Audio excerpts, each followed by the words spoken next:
Hello, welcome to the Grow Your Wealthy Mindset podcast, where it is all about helping amazing physicians just like you create a wealthy life free from burnout and with the financial security to practice medicine on your own terms. I'm your host, Dr. Elisa Zhang. Hello, and thank you for being a listener of the Grow Your Wealthy Mindset podcast. As I'm recording this episode, it is a lovely autumn day. The leaves are changing color and it's bright and sunny outside. I spent the last weekend doing a ton of gardening and just enjoying the outdoors. I'm spending more time at home since I'm currently working locally, which has actually been quite nice. On today's podcast, I'm going to talk about how to decide how much to spend in different categories when you're working on your spending plan. If you're creating your first spending plan, or what a lot of people like to call their budget, it's generally easiest to work from your current spending habits and adjust from there. To do that, look at your last 3 to 12 months of spending, categorize the spending, and then figure out your monthly and annual spend. If you look at a full 12 months, you'll have the most accurate picture. If you choose to look back the last 3 months, then remember to think about any expenses that are less frequent that may not have come up in the last 3 months. This could be paying premiums on insurance policies like umbrella insurance or disability insurance. You may also want to consider money spent on travel or vacations.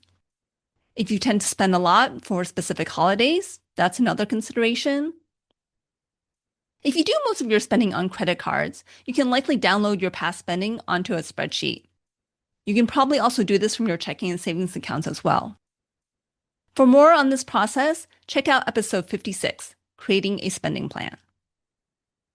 If you've done all this, but you're wondering how much you should actually be spending in each category, my default answer is that it's really up to you, what your financial goals are, and what you value. If you find that your spending matches or exceeds your income, then the reality is that you're likely overspending and need to make cuts somewhere. Today's episode is meant to give some practical guidelines of how to look at your spending and consider where to start making adjustments. Most people look at their take-home income, whatever income gets deposited into their bank account, as the money they have available to spend. Depending on your work situation, you have to consider the highest expense for most physicians, which is taxes. If your income and or your spouse's income is W-2 income, then your employer will withhold a part of your paycheck for federal and, if applicable, state taxes. The amount that you withhold will be based on the information you fill out on your W-9 form. Depending on how you fill out this form, your employer may hold more of your money for taxes than is actually needed, leading to a tax refund after you file. Or they may not hold enough, which can lead you to paying more taxes by the April 15th deadline. I've talked to physicians who do worry about having enough funds to pay taxes that they owe by tax day. While some people love getting a tax refund, a large refund really means that you gave the government an interest-free loan. In my opinion, you want enough taxes withheld that you either get a small tax refund or owe less than $1,000 of taxes by tax day. This means taking the time to accurately fill out your W-9 or potentially updating your W-9 if you find yourself owing a large amount of taxes or getting a large refund after you file your taxes. If you work and get a 1099 as an independent contractor, then your tax situation will be a bit more complicated. Depending on the amount of your 1099 income, whether it's a small percentage of your overall income or it encompasses all of your income, you would be well served to find a CPA who is a tax strategist. A tax strategist will work with you throughout the year to help minimize your tax burden. That might mean setting up an S-Corp or LLC tax as an S-Corp, as well as being aware of all the deductions available to you. Whether you are issued a W-2, a 1099, or both, you want to make sure that you're paying an appropriate amount of federal and any applicable state or local taxes throughout the year. If you are a W-2 employee, you may have other deductions from your paycheck like health insurance premiums and contributions to retirement accounts.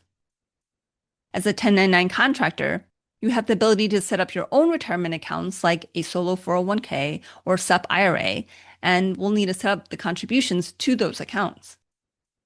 Once you've accounted for taxes, your remaining income is your post-tax take-home income. When creating a spending plan, You want to be spending less than your post-tax income. If you read different personal finance books or follow gurus like Ramit Sethi, you'll hear about breaking your spending into needs, wants, and savings, with a rule of thumb being the 50-30-20 rule. If you look at the 50-30-20 rule, those are the percentages going towards needs, wants, and savings. That largest number, 50%, is the amount to go towards your needs. Needs are your essential costs, the things that are non-negotiable. This includes your rent or mortgage payments, utilities, insurance, groceries, car payments, gas. You get the idea. Many of these costs are what's called fixed costs because they are the same amount every month, like your rent and mortgage payments, and really can't be reduced. Other costs in this category can fluctuate month to month, like groceries. The minimum payment on any debt would fall in this category as well. 30% of after-tax take-home income can be spent on wants. Wants are the things that you can go without, but improve the quality of your life. These are the things that are fun and enjoyable, like dining out, shopping, entertainment, and vacation. That last 20% goes to saving and investments. This is money set aside for the future, which includes investing for retirement as well as building up an emergency fund. Debt repayment beyond the minimum monthly payment can also fall into this category. Of course, these numbers can be adjusted. If you live in a high cost of living area, you may end up paying a higher percentage going to needs. You may end up with a higher percentage for needs, which means having a lower percentage available for wants. The key is that everyone needs to have some money to spend towards wants. Even the things you enjoy cost little or nothing at all. If you live in a high cost of living area, try to keep your needs spending to 70% or less of your take-home income so that you have at least 10% for wants, as well as still have 20% for saving and investing. If you want to reach financial freedom faster, or had a late start with investing for retirement, you may want to increase the percentage towards savings and wants. I personally have aimed for a minimum of 20% of my gross income, which is more than my post-tax income, when it comes to saving for financial freedom, since I've always planned to have the ability to retire early. Some spending will straddle between needs and wants. Groceries is a need. We all have to have food to eat. But gourmet cheese is a want. You can easily eat and feed your family healthy meals without ever buying gourmet cheese. I found that how much people spend on groceries wildly varies regardless of the size of their family. I'll talk a little bit more about groceries later. Clothing can also be a need if your children have outgrown all their current shoes and really need a new pair of shoes. Or clothing could also be a want if it's getting a new outfit when there's already a closet full of clothes. Toilet paper is easily considered a need, where decorations for the house for Thanksgiving would fall in the want category. Depending on your spending, there may be many small amounts that don't make a significant impact. However, a lot of spending that seems small can add up to be substantial. I read a Facebook post once where someone added up how much their family spent at Starbucks, and it came out to be close to $1,000 a month. What you spend on your housing is likely one of your largest expenses. Typically, we will qualify for a loan for a mortgage for more than what's actually smart to actually borrow. Common rules of thumb are to spend 25 to 30% of your take-home income on housing, meaning rent or your mortgage payment that includes principal, interest, taxes, and insurance. One more housing expense to consider is the cost of maintenance and repairs. If you're renting, you don't have to pay for home maintenance, other than possibly lawn care and snow removal depending on the terms of your lease. In this way, you can actually potentially spend more on renting than on a mortgage and come out ahead. When you own your home, you'll be the one paying to fix or replace a broken furnace, AC unit, any appliances, or possibly bigger repairs like having to replace the roof. I've had to replace the roof on both of the 2 homes I've owned, as well as 4 of my rental properties. This has often occurred sooner than I expected to based on the home inspection before purchasing the property. Depending on the age and condition of your home, you'll want to set aside 1 to 4% of your home's value towards annual maintenance and repairs. That's 1 to 4% of your home's value, not of your take-home income. If your housing costs are 30% of your take-home income and you want all your needs to be 50% of your take-home income, then that leaves 20% of your take-home income for all your other needs. For those of you who live in places like the California Bay Area or New York City, you're probably thinking it's impossible to find a decent place to live on 25% of your take-home income. Of course, that does depend on what your take-home income is. Yes, there are places where housing costs are much higher than other places. You may have circumstances that keep you in a high cost of living location. Your decision to stay living in such an area means that you'll have to make other decisions on where to allocate your resources. It may mean a longer commute, a smaller residence, or less spending on vacations. Or it may mean finding ways to boost your income. Finances is math, and the numbers have to add up.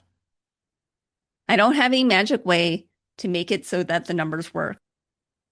Unfortunately, physicians don't necessarily make more when they live in a higher cost of living area.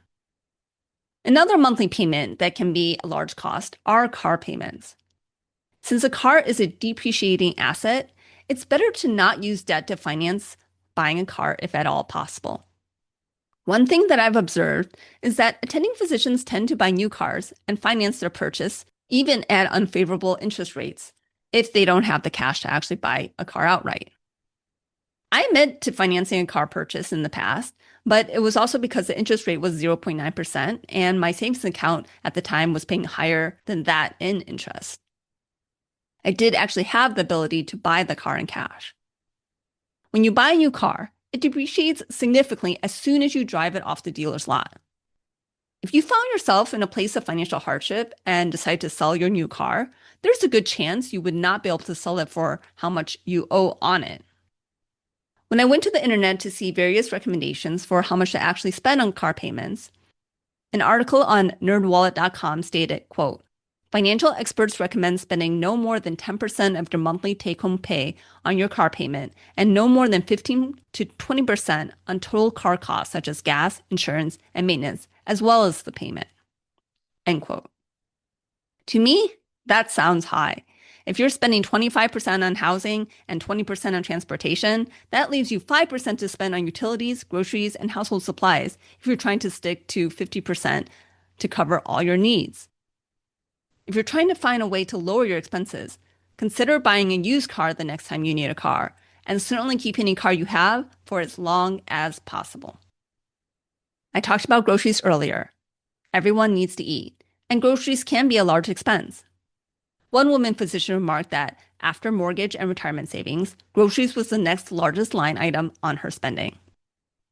The amount a household spends on grocery really varies quite widely, and not just by the size of the household.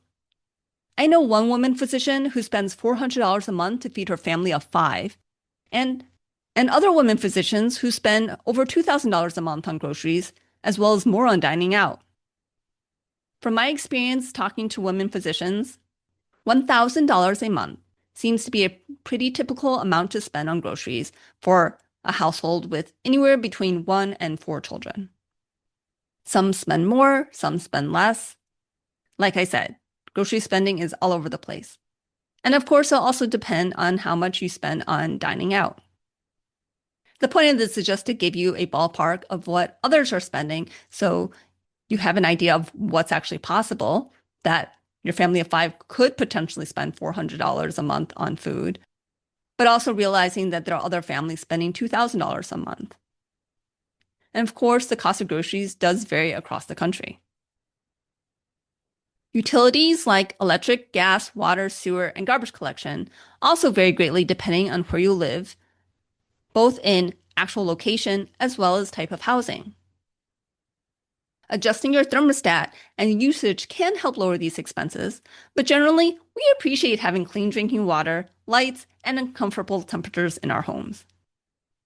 When it comes to spending on household goods, it really comes to asking yourself, is this really a need or is it a want? And then making the decision to purchase based on your values and what you plan to spend. I'm not going to go any deeper into specific household spending, but I will say that my household's budget is $100 a month for these things, and we generally spend much less than that. Insurance can add up to a large portion of spending as well. Most of us get health insurance through our employer and have limited options, if any options at all. Hopefully, you already have your own occupation disability insurance that was issued to you when you're young and healthy, so those premiums are the lowest possible that you'll be able to get. There's probably not a lot you can do to lower those premiums. The same goes true for life insurance. Though it is possible that if you are in good health, that you may be able to lower your cost of life insurance by shopping around or getting a shorter term if you find yourself getting closer and closer to financial independence. You can shop around for things like your homeowner's insurance, renter's insurance, car insurance, and umbrella insurance to find the lowest cost as long as it's with a reputable company. It can definitely be worth doing that in order to lower costs, or working with an insurance broker who can actually look at the cost of insurances for different companies. When it comes to saving and investing for your future, to me, this is as important as having your essential needs provided for. There is going to be a point where you will not have current work, like if you're let go from your job or your spouse is let go from their job. You no longer want to work, or you're no longer able to work. And when that time comes, you want to have the resources available to pay for your essential needs at that point in your life. This means building up your emergency fund and contributing to retirement accounts. Once you've maxed out any tax-advantaged accounts available to you, invest the rest in a brokerage account or diversify into real estate if you're interested in doing so. Due to the long training to become a physician, most physicians get a late start when it comes to investing for financial freedom. I highly encourage you to stick to the 20% of your take-home income, but at a very minimum, contribute 10% of your income to your future. We all want to have some money to spend on fun activities and other things we want. If you've been able to keep all your necessary spending to 50% and you're saving and investing to 20%, then you can really enjoy that last 30% of your take-home income. You can spend it on dining out, hobbies, shopping, travel, or whatever else you want. And you can do it guilt-free because you know you've taken care of what matters. Charitable giving could also be part of this category. If you find yourself spending more on needs than 50%, then that's when spending on wants will decrease. You may find yourself spending 60% on needs, 20% on wants, and 20% on saving and investing. And there's nothing wrong with that. Depending on your situation, it could be 70% on needs, 10% on wants, and 20% on savings and investing. Whatever you do, you want to be spending less than your income and devote some amount of your income to saving and investing for your future. I hope this episode helped give you a framework for your spending plan. Let me know if you found this episode useful or where you're getting stuck when it comes to creating and sticking to your spending plan. You can email me at growyourwealthymindset@gmail.com. Have a great week, and I'll be back next week with another episode of the Grow Your Wealthy Mindset podcast. If you enjoyed this episode, I would love it if you could share it with your friends and colleagues. And now for the disclaimer. I am not a certified financial planner, accountant, or attorney, and nothing I say should be construed as professional investment, tax, or legal advice. This show is primarily for your education and entertainment. I am a physician, but I'm probably not your physician. So if you need any medical advice, please contact your own physician. Thank you.